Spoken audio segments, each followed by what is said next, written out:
Hello everybody, it's Megan with College Uncomplicated. So today on Real Talk we're going to be talking about how we chose our colleges. Today I have with me... Hey guys, I'm Matt. I'm originally from the Dallas area, but I went to school in Houston. I went to Rice University and majored in visual and dramatic arts. Hi, I'm Kylie. I'm from Oxford, Ohio. I attended the University of Delaware and I majored in anthropology education. Hi everyone, my name is Aneasha. I'm from Los Angeles, California, and I studied psychology at Pepperdine University. Okay, so pretty much I just wanted to find a little bit out about your journey in picking your college and kind of what you learned from it. So anybody want to start off with how they picked their college?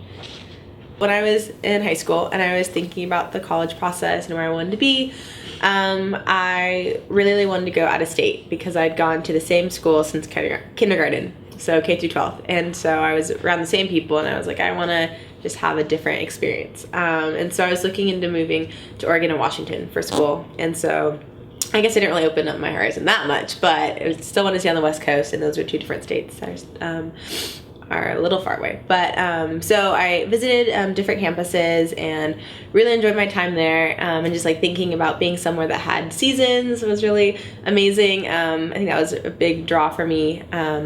But out of the schools that I applied to and schools I got into, Pepperdine was like the highest caliber of school, and just a really good fit for me, like personality wise. And I wanted to run cross country and track, and so they had a great program there. The coach wanted me to run for them, and so I ended up going there, even though it was only 45 minutes from my house.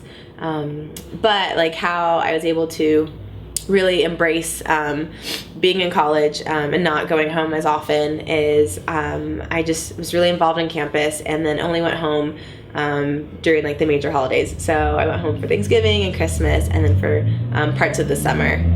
And then I had lots of friends who were from all over the US. And so just being able to like get to know them too and not going home as often, I felt really helped just improve my college experience and made it seem like I wasn't as close as home, and it really helped me just be able to enjoy the campus culture and everything that my school had to offer. Like Aneasha, I wanted to get the hell out of Dodge, get out of Texas. So I applied to a lot of schools pretty much all over the place, from the Midwest to the East Coast to the West Coast. The one compromise that was that my mom wanted me to apply to Rice because it was in Houston. It was about 3 hours from home. She was nervous about a son going out of state for college just because of what if something happens we can't get to you. So we had family in Houston, so that was a big draw for my mom for me to go there. I didn't want to go there initially. I wanted to go somewhere else. So I applied. I actually did not get in anywhere other than Rice and Texas A&M. And the interesting thing about my choice was I had to weigh finances very heavily because Rice had a really, really great financial aid package, but I'd still be paying a lot of money to go there. Yeah. Whereas A&M offered me a full ride scholarship. So I ended up turning down A&M because I wanted a smaller school atmosphere. I didn't want to go where I'd be in a class of like 10,000, where I could go to a school that had less than 5 undergraduates, like total. So I chose Rice for that. It wasn't... A lot of people in my life didn't agree with the decision, and they told me so, including several family members. Why did they agree with it? They thought that I should take the full ride and not have to worry about money in college, because that was like a big concern with my family. So when I decided to go to Rice and I decided to pay and I decided to take out loans instead of just going for free, they're like, Matt, that's stupid when you can go for free. And ultimately, like, I don't regret the decision. I was a much better fit at Rice than I was at Texas A&M, just knowing the two personalities of the schools and like where I am personally now. But yeah, that was the main concern. Like, how did you know their personalities like beforehand though? Like, I guess that's what I'm wondering is that, did you know that beforehand, or are you just looking at it from now? When I say like the personalities, like I was looking at like the small school atmosphere and the intimacy of that versus the larger state school and having a strong sense of school spirit. Mm-hmm. And to me, the intimacy was more important than the school spirit. Mm-hmm. So that's why I chose Rice initially. Now, knowing what I know about the actual intense personalities of the school, Rice was definitely a better fit. And actually, like, after I graduated from college, I kind of came to the realization that the schools that I applied to and didn't get into weren't good fits for me. And looking back, I would have gone to my university again. Based again on, like, ideology or... Based on the personality of the school, how well I fit in there, and what I wanted from an education environment, looking back. Yeah. As an incoming freshman, I didn't think of that, but now I know. Yeah. So. For me, my experience was a little bizarre. I knew I wanted to get out of Ohio. I grew up in a college town, and that school was, I knew that was not what I wanted. So, but I liked the size of it, but that was pretty much the only thing I liked about that school was the size. And a lot of my friends they always knew that's where they were gonna go, because they had personal connections to the school, and my family did not. And so I was given a little more freedom, but my parents wanted me to stay in Ohio. And I was in high school, and I thought the Midwest was like the worst place you could ever be. So finally I had decided on the schools I was going to apply to, and I visited over half of them on the list, and I had my dream school, and I was determined that that's where I was gonna go. I got accepted, and then I got the financial aid package in the mail. And my parents saw that, and they're like, you're not going here. There's no way you're going here. Like, it's not an option. They're like, we let you do everything you wanted up to this point, but you are not choosing that school. And so I was upset and rebellious 17-year-old, and I was like, fine, I'm gonna go to the cheapest school that I applied to, which happened to be University of Delaware. And without visiting beforehand, I committed to that school. My freshman orientation was the first time I'd been to that part of the country, and it ended up working out great, and I loved the school. It was everything I wanted, and I got really lucky, but it wasn't the most thought out process. And looking back, I probably would have made the same decision, but I wish I would have spent a lot more time thinking about a lot of different things and maybe trying to visit that school, because something I didn't take into consideration was the cultural differences in going to a school that is in a completely different part of the country, not even a different state, but a different part of the country, because the culture is different, their beliefs are different. And while I was, it's not like I was studying abroad, but it's still a culture shock. It was a culture shock, and it took me about 2 years to realize it was culture shock. And then when I actually did study abroad, my junior year, I thought, since I knew that it was going to be different, it was much easier adjustment. I wish I would have done my research and, really thought about the different cultures within the United States and the different mindsets, and just really educated myself before I threw myself into it. Coming from my background, like, my parents didn't tell me, like, this is the line, this is how much we're going to pay for school. So, like, I really had a hard time figuring out, like, okay, is this expensive for a college, or is this expensive? Like, what's my range of, like, tuition? And I guess if you feel like you want to share, could I ask, like, what your tuition was and maybe what kind of financial aid packages you got? You don't have to answer if you don't want to. I was lucky in that, like, in high school, I was considered, like, somebody who was more, like, high achieving by, like, academic standards. So a lot of the universities that I was applying to were expensive private schools, like $45,000, anywhere from $45,000 to $55,000. But because the universities I applied to were on the more, like, prestigious end, they had great financial aid awards. So even though my family, like, was comfortable and had, like, a decent living, I still got an amazing financial aid package. And my backup was a school that I knew, because of a couple different things, that I was going to probably get a full ride. Mm-hmm. So in the event that I didn't get a full or a good enough financial aid package to go to one of these schools, I had that as a fallback. Mm-hmm. So unfortunately for me, I actually didn't look at tuition. Yeah. Yeah, for me, I'm also the oldest in my family, and I feel like the financial cost and everything of university wasn't really discussed. Like there definitely was like a number that was decided, and I kind of really wanted to go to a private school just because I'd gone to a private school for high school, or middle school, elementary, and high school, and so I kind of really liked that small campus feel, kind of like more emphasis on having like a close relationship with your professors and everything, smaller class size, and so definitely. Majority of the schools I was looking into were private and more expensive, similar to the price ranges that Matt was mentioning. And actually, and like when I got into Pepperdine, I like loved the school and kind of made a commitment to go there without even really considering the financial aid package. And my freshman year, I didn't get any financial aid. But like what my family and I decided to do is petition, and so we wrote a letter to the university asking them to reevaluate our case, and listed several reasons. And because of that one letter, I got my tuition paid for like half of it my freshman year, and then it went up every year afterwards. And I mean, there's definitely like different things that my family and I were able to do to help manage the cost of my university, but I mean, still now, definitely graduating and having student loans and everything. I don't know if I would make different decisions as far as what school I chose, but I definitely would look into scholarships more. Yeah, I think especially like throughout my 4 years, not just freshman year. And I think even too, talking to other people, learning about their college experience, and understanding that not everyone had to pay a lot for their college education is something I didn't realize. I think it was either like, oh, you get a full ride or you get a little bit of money, and like that's it. Not that there's like kind of some middle ground even with that too.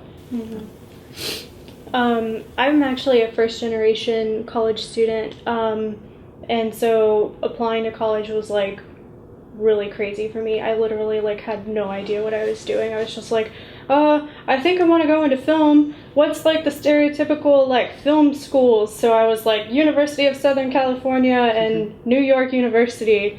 There you go, my two colleges.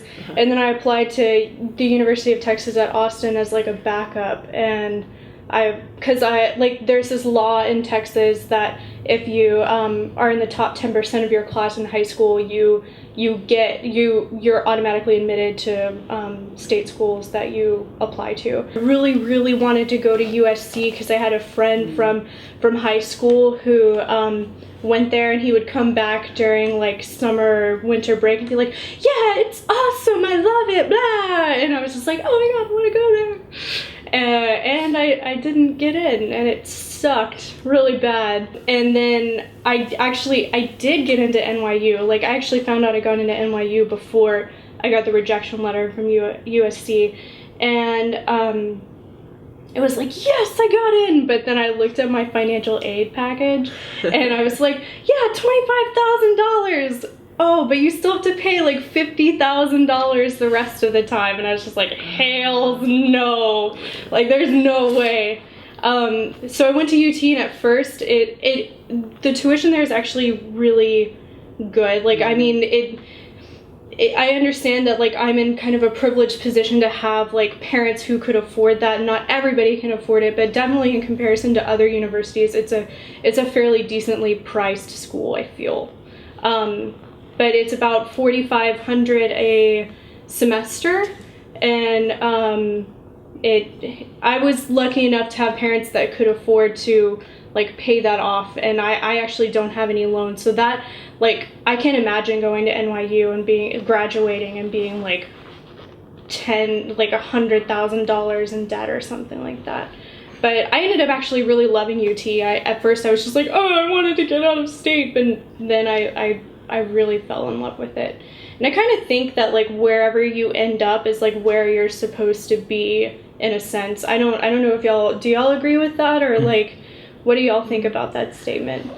I think like for me it all ended up working out, but I know a lot of people who, well, not a lot, but I know a handful of people who I think they would have made different decisions. You know, they made their decision for one reason or another, and then kind of realized that this wasn't right for them, and but they still stuck it out, like, no matter what. Can you speak a little more in detail? Like if you feel comfortable? So I was, I had the privilege of, like I mentioned earlier, of looking at schools all around, and my parents discouraged me, but they did not limit me. And I grew up in a college town, and a lot of my friends had to go there because their parents were affiliated with the school and they got free tuition. Mm-hmm. So, and my parents even told me, like, if either of us worked at the school, you would be going here no matter what. No ifs, ands, buts about it. This is where you'd be going, even if you hated it as much as you say you do. But a lot of my friends, I don't think that at the time they were very open about their concerns, because they were like, okay, this is where I'm going to have to go. And so they, I think they genuinely like things about the school. But I have one friend who I think she would have liked a lot of other schools better. And she did a great job of, making friends and really trying to reach out and fit in to that mold at that school. But I know she really struggled with that. And she got a great education out of it, but I think that she had to pretend that she was someone who she wasn't so she could fit into that culture. What would you say, like, if a student finds themselves in that situation? Like, what should they do if they just get there their freshman year and they're just like, holy crap, like, I do not like it here? Well, so, like, if they had ties like that, like with their parents, or just they don't like a school? If they don't like it. Okay, well, that's just what happened to my brother. He ended up transferring after his sophomore year at this school. He always knew he didn't like it, but I think in high school, academically, he just wasn't that strong. He didn't put a lot of focus in his academics. And my parents were a little concerned about him. So he just ended up going to that school, but he really struggled fitting in and making new friends because everyone from our high school went there. And he ended up transferring this past year, and he absolutely loves it. But it took him a while to get to that point, and he had to think about a lot of things. This first school he was at didn't even have the major he wanted, so he had to transfer for the major, which is film studies. And I knew he wasn't happy, but I kind of wanted him to get to that point. And I told him, I encouraged him, because I went through the college process and I could help him more than my parents could. I was like, you should look at other schools. I encouraged him to look at smaller universities in Ohio, or smaller colleges that, really emphasize the arts. But he really wanted to live in a big city, and I knew he knew himself very well. So he ended up transferring to Ohio State University, which is a massive school.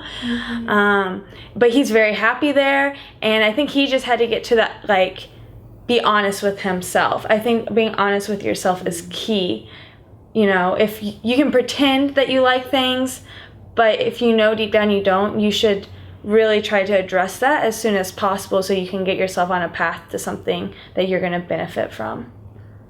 That's my advice. It's just being honest with yourself. I think one thing to gain from that is that I feel like people don't realize that, like, when you go to college, it's not just about, like, what you major in. Like, it's also about the experience, like, you grow from the experience. So if you're fucking hating it, like, transfer, like, I feel like people feel like they're stuck there, and it's like, if you really want to, you can transfer and realize that these are 4, maybe 5, maybe 6 important years of your life where you're, like, growing as a person. They're supposed to add to you as a person, and if you're miserable, then, like, try to transfer or something, or maybe even just, like, take some time off or something like that. Like, I feel like I ran into a lot of people who were doing that, who just, like, were just moving forward because they felt like they had to. And it's like, no, just, like, calm down or take a break or something and really get yourself back on track, you know what I mean?